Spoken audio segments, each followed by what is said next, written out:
Lord just dropped this in my spirit yesterday, and this is going to be a word for some of you.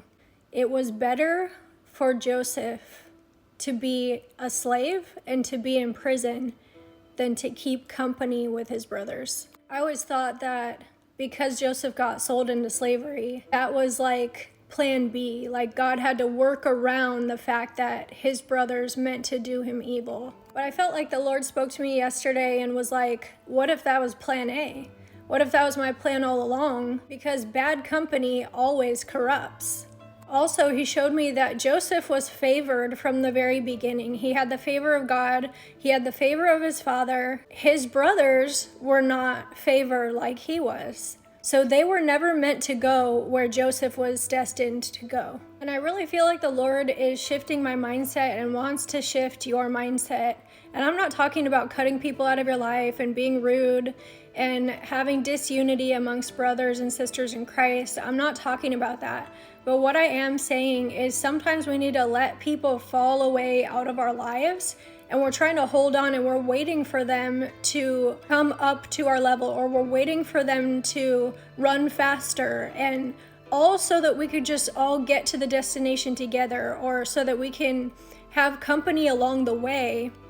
And we get comfortable around the people who are destroying our destiny. And it doesn't have to be someone who doesn't have good character.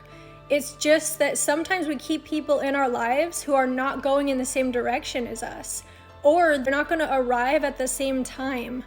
And so we have to keep our focus on our purpose. Sometimes people are distractions and they're weights. It's not the person's fault all the time. God has a specific calling and purpose on your life that's most likely going to be different than the person's calling next to you.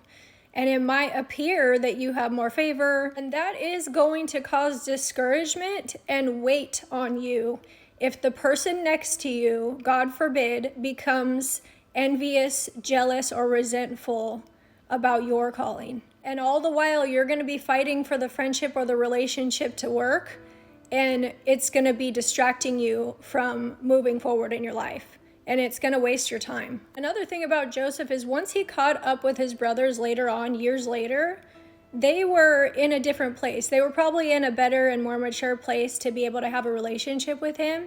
But at least all along throughout his life, they were not weights to him and to his destiny. It's just something to think about, to help you keep your focus on what's really important and where you're really supposed to be going, and not be looking around at all these other people in your life or this relationship, focusing and staring at the relationship and wondering why it's not working, wondering why your life isn't going the way that you want it to, or you're not moving forward. It's something to think about. You have to look at the people around you, the company that you're keeping, and wonder, if I were to stay in these relationships or in these friendships, am I going to be in a different place next year or 4 years, 5 years from now? Is it going to help me to get there, or is it going to hinder me from getting there?